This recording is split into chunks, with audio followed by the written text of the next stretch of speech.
धार्मिक मान्यताओं के अनुसार एकादशी पर उपवास और ध्यान करने से व्यक्ति के सभी पाप नष्ट हो जाते हैं और वह पुण्य प्राप्त करता है। एकादशी तिथि भगवान विष्णु की आराधना का दिन होता है और यह तिथि धार्मिक और आध्यात्मिक उन्नति के लिए महत्वपूर्ण माना जाता है। पद्म पुराण के अनुसार संतान प्राप्ति की कामना के लिए यह व्रत बहुत ही प्रभावी होता है। इस व्रत को करने से दीर्घायु संतान प्राप्त होती है और संतान के सभी प्रकार के कष्ट भी दूर हो जाते हैं। इस एकादशी से भगवान विष्णु अपने भक्तों की सभी मनोकामनाएं पूरी करते हैं। शास्त्रों में इस व्रत के महात्म्य की अनेक कथाएं हैं, किंतु पद्म पुराण में भगवान कृष्ण ने युधिष्ठिर के द्वारा पुत्रदा एकादशी के विषय में पूछे गए प्रश्न के जवाब स्वरूप ये कहा। भद्रावती पुरी में राजा सुकेतुमान राज करते थे। उनकी रानी का नाम चंपा था। राजा सुकेतुमान के विवाह के बहुत काल बीत जाने पर भी कोई संतान सुख प्राप्त नहीं हुआ, जिसके कारण पति पत्नी सदा इस बात से चिंता शोक में डूबे रहते थे, क्योंकि उनकी कोई संतान नहीं थी।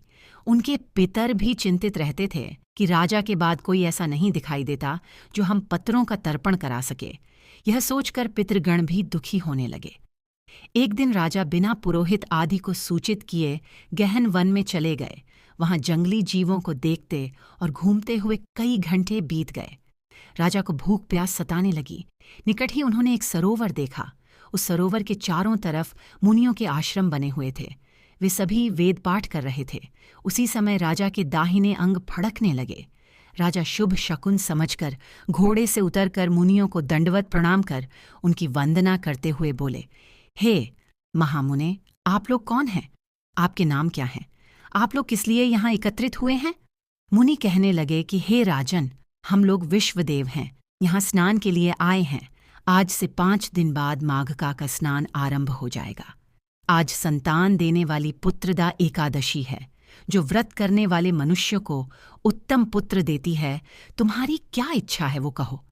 ये सुनकर राजा बोले, हे विश्वे देवगण, मेरे भी कोई संतान नहीं है। यदि आप मुझ पर प्रसन्न हैं तो पुत्र प्राप्ति का उपाय बताएं। मुनिगण बोले, हे राजन, आज पुत्रदा एकादशी है। आप अवश्य ही इसका व्रत करें। इसका व्रत फल अमोघ है, अतः अवश्य ही आपके घर में पुत्र होगा। मुनि के वचनों को सुनकर राजा ने उसी दिन एकादशी का विधिवत व्रत किया और द्वादशी को पारणा करके मुनियों का आशीर्वाद प्राप्त कर वापस घर आ गए। कुछ समय बीतने के बाद रानी ने गर्भ धारण किया और प्रसव काल आने पर उनके एक पुत्र हुआ। वह राजकुमार अत्यंत शूरवीर, यशस्वी और प्रजापालक हुआ। श्री कृष्ण ने कहा, युधिष्ठिर, जो मनुष्य इस माहात्म्य को पढ़ता या सुनता है, उसे अंत में स्वर्ग की प्राप्ति भी होती है।